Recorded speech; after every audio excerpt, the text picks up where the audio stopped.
आपको स्मरण में होगा, शिवरात्रि की रात्रि में आप लोगों ने सबने अपने अपने घर में दिया जलाया होगा। दीप जलाया कि नहीं जलाया पूजन में? बोलो तो सही, जलाया ना? शंकर जी को बेलपत्री चढ़ाई कि नहीं चढ़ाई? चढ़ाई ना? अभिषेक पूजन किया ना? तुमने दिल से, भाव से, मन से शिवरात्रि के दिन रात्रि के समय शंकर भगवान की आराधना करी। भूलवश भी अगर तुमने दिया जलाया है तो मेरा शंकर भगवान जब चोर को कुबेर बना सकता है तो साल भर में तुम्हें भी तो कुछ ना कुछ दे सकता है। इंतजार करो कि तुमने जो पार्थिव शिवलिंग की पूजन करी है रात्रि के समय पर,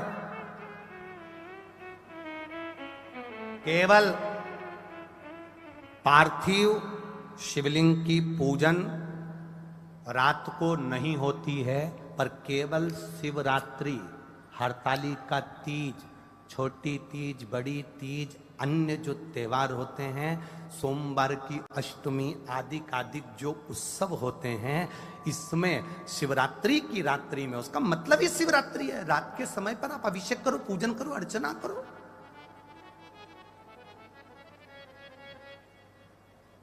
उसका काम शिवरात्रि, रात भर आराधना करिए, रात भर अर्चना करिए।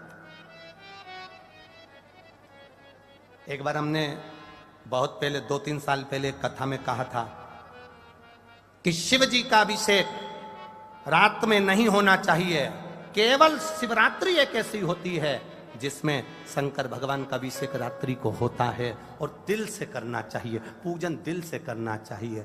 कुछ विधर्मियों ने हमारी पुरानी क्लिप निकाल के उसको आधा काट लिया और आधा काट कर उसमें ये चला दिया कि रात्रि में अभिषेक नहीं होना चाहिए, तो वो पर उसने पूरी नहीं चलाई कि गुरुजी ने क्या बोला कि शिवरात्रि की रात्रि को रात भर पार्थिव शिवलिंग का पूजन करिए, आराधना करिए, अर्चना करिए। उसने उतना चलाया कि रात को शिवलिंग का पूजन ना करें। बहुत लोग लगे हैं धर्म को खींचने में, सत्कर्म को खींचने में। अधर्मी ढेर पड़े हुए हैं जो कहीं ना कहीं किसी ना किसी रूप में सनातन धर्म को नीचे दिखाने का प्रयास करते हैं। बड़े बड़े औहदे पर बैठकर भी लोग सहजता नहीं रखते। इसलिए तो रामचरितमानस में लिख दिया, ऊंच निवास नीच करतूती और देख न सकई पराई विभूति। दुनिया की विभूति देख नहीं पा रहे, आंखों में चुभ रही है कि कैसे इतना आगे बढ़ रहा है, कैसे ये सब भजन हो रहा है।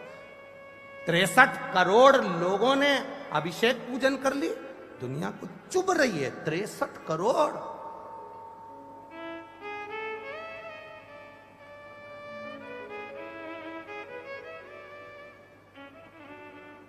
चुभ रहा है।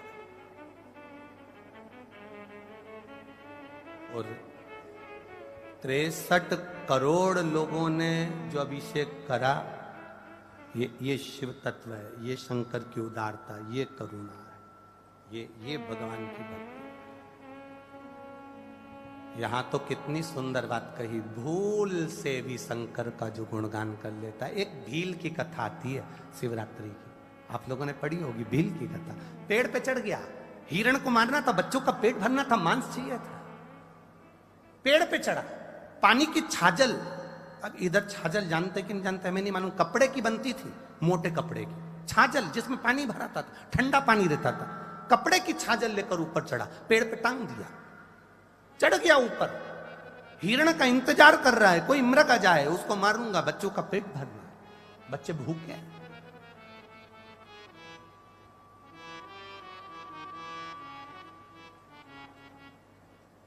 और चला, पेड़ के ऊपर चढ़ गया और पेड़ के ऊपर चढ़कर वो छाजल जो थी वो पेड़ पर टांग दी और पेड़ पे टांगी। अब वो हिरण को देखने के लिए इधर घूमे तो छाजल हिले, छाजल हिले तो उसमें से 2-2 बूंद पानी नीचे गिरता रहे, इधर घूमे 2 बूंद पानी नीचे। इसको नहीं मालूम कि मैं बेलपत्री के पेड़ पे टर्ना, इसको नहीं मालूम कि मैं बेलपत्री के पेड़ पर चढ़ गया।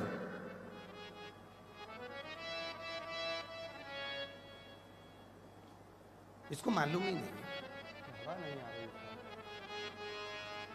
बेलपत्री के पेड़ पर चढ़ाऊं उसको नहीं मालूम। उसके स्मरण में जाओ। और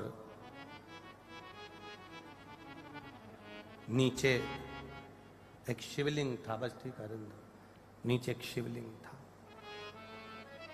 बेलपत्री गिर रही थी, बूंद बूंद पानी नीचे गिर रहा था, शिवलिंग पर पड़ रहा था।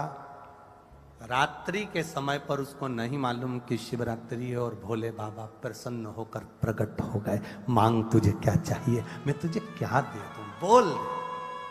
सरल है ना, सहज है मेरा शिव, मैं तुझे